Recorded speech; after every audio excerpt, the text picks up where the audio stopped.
3열 대형 SUV를 좋아하는 분들은 많지만 그 대형 SUV들의 연비까지 좋아하진 않죠. 그런데 이 시장의 편견을 깰 만한 SUV가 우리나라에 등장을 했습니다. 저는 모터그래프 박홍준이고요. 오늘 만나볼 차량은 토요타 하이랜더입니다. 이 하이랜더는 2.5리터 가솔린 자연흡기 엔진 기반의 하이브리드 시스템이 채택이 됐고요. 최고 출력은 246마력, 복합 연비는 13.8km입니다. 이 2.5리터 하이브리드 시스템 자체가 되게 전반적으로 폭넓게 토요타에서 사용이 되고 있죠. 이 라브4나 캠리는 물론이고 시에나, 그리고 렉서스 RX나 토요타 크라운 이런 모델들에도 널리 사용되고 있는 토요타의 주력 하이브리드 시스템 중 하나입니다. 이 하이랜더의 복합 연비가 리터당 13.8km라고 말씀을 드렸는데요. 지금 기착지까지 주행을 하면서 실제 연비가 어느 정도 나왔을지 이 부분도 한번 같이 지켜보도록 하죠.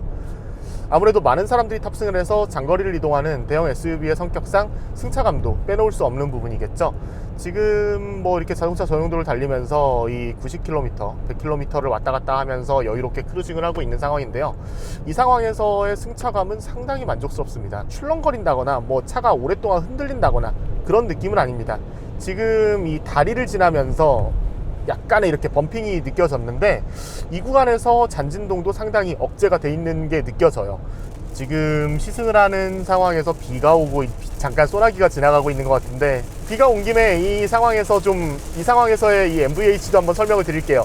지금 소나기라서 상당히 거친 빗줄기가 떨어지고 있는데 뭐 앞유리를 때리는 빗소리가 상당히 크게 느껴지긴 합니다만 철판을 때리는 듯한 특유의 소리 있잖아요. 그런 소리는 크게 느껴지지 않고요. 노면이 상당히 젖어있는 상황입니다만 빗물이 튀는 소리도 크게 느껴지지 않습니다. 방음이나 MVH 부분에서는 상당히 인상적인 성능을 발휘를 해주고 있네요. 이 하이랜더 같은 경우에 주행보조 시스템이 상당히 풍부하게 적용이 되어 있습니다. 어댑티브 크루즈 컨트롤을 비롯해서 이 차선 유지 보조라든지 이 차선의 중앙을 유지해주는 이 기능까지 모두 포함을 하고 있고요. 이 기능을 모두 활성화시키면은 우리가 기대하는 주행보조 시스템, 뭐 HDA나 뭐 소위 반자율 주행이라고 하는 그런 기능들까지도 그대로 구현을 하고 있습니다. 주행보조 시스템을 활용을 하면은 연비에도 상당히 도움이 되죠. 특히나 이 하이랜더 같은 하이브리드 모델에서, 그러니까 이 세밀하게 배터리와 엔진의 개입 정도를 세밀하게 조정을 해야 되는 하이랜더 같은 하이브리드에서는 특히나 유용하게 작동을 합니다. 지금 이 말씀드리면서 계속 주행보조 시스템을 작동을 하면서 주행을 하고 있는 상태인데요. 지금 벌써 복합 연비가 리터당 15km를 넘어섰습니다. 아까 연비가 13.8km라고 말씀을 드렸잖아요. 그런데 지금 복합 연비를 훨씬 뛰어넘은 상당히 좋은 연비를 보여주고 있습니다. 일반적으로 대형 SUV에서는 기대할 수 없는 수준의 연비죠. 제 주변에서도 대형 SUV를 유지하면서 많은 분들이 얘기하는 것 중 하나가 상품성도 좋고 공간도 넓고 좋은데 연비가 너무 안 나와, 뭐 이런 얘기를 하시는 분들이 많아요. 그런데 이 하이랜더 같은 경우는 지금 하이브리드 파워트레인을 적용을 하면서 상당히 뛰어난 효율성까지 겸비하고 있다 보니까 기존 대형 SUV 구매자들의 가장 아쉬운 점 중 하나였던 연비라는 측면을 상당히 커버할 수 있는 그런 차가 아닐까 싶습니다.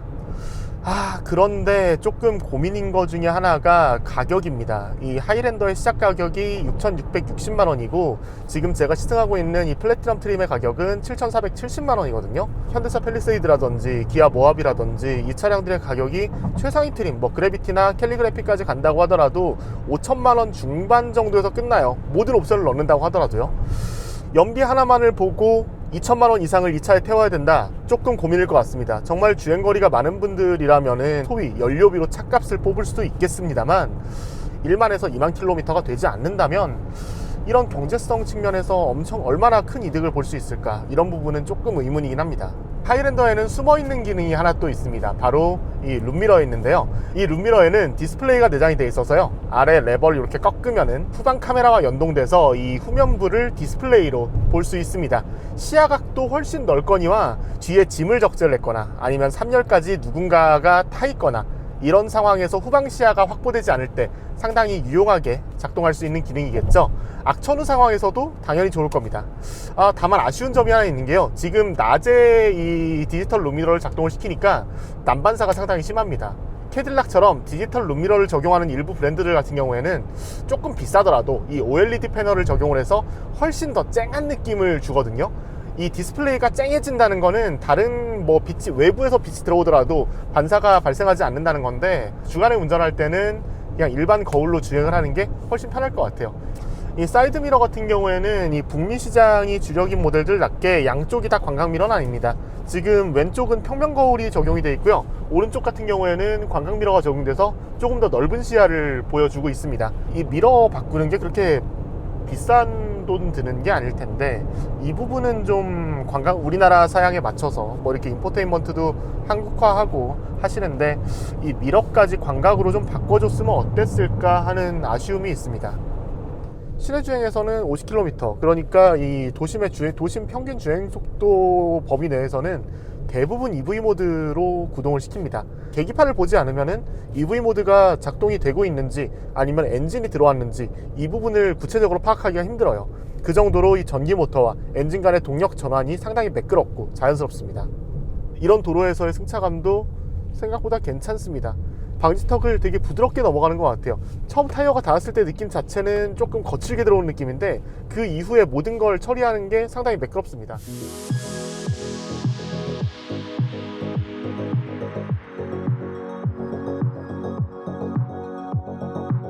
하이랜드의 외형을 보면 시에나와 라브4가 교묘하게 섞여 있는 것 같은 그런 느낌을 많이 받습니다. 라브4에서 볼 수 있었던 특유의 이 사다리꼴 모양의 그릴과 날카로운 헤드램프가 라브4와 상당히 닮아있는 모습인 것 같고요. 전반적인 이 볼륨감은 시에나를 연상케 합니다.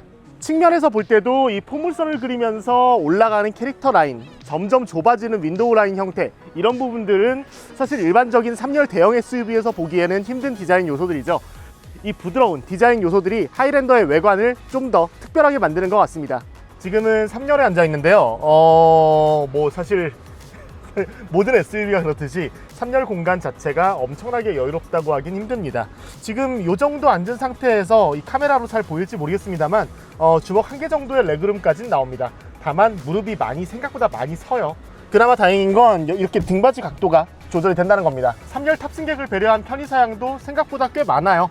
이 에어컨 같은 경우에는 이 양쪽 끝에 이 천장에 마련이 되어 있어서 쾌적하게 앉아 있을 수 있고요. 이 양쪽 끝에 각각 2개씩의 컵홀더가 마련이 되어 있어서 탑승객을 배려한 부분이라고 말씀드릴 수 있겠습니다. 다만 아쉬운 건 요즘에 이 3열 SUV들이 이 뒤쪽에도 뭐 220V 콘센트라든지 USB 포트 이런 부분들을 마련을 하는데, 그런 사양들이 마련되어 있지 않다는 건 조금 아쉽습니다.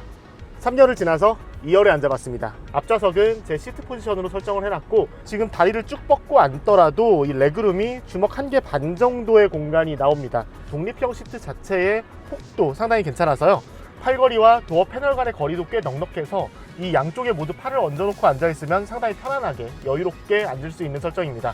만약 3열을 쓰지 않는다고 가정했을 때는 뒷좌석은 이만큼 늘어나고 등받이는 이 정도까지 제낄 수 있습니다. 이제 2열 편의사양들 한번 살펴볼게요. 뭐 콘솔 밑에 3단계로 조절되는 열선 시트가 되어 있고, 독립적으로 조절할 수 있는 에어컨도 마련되어 있습니다.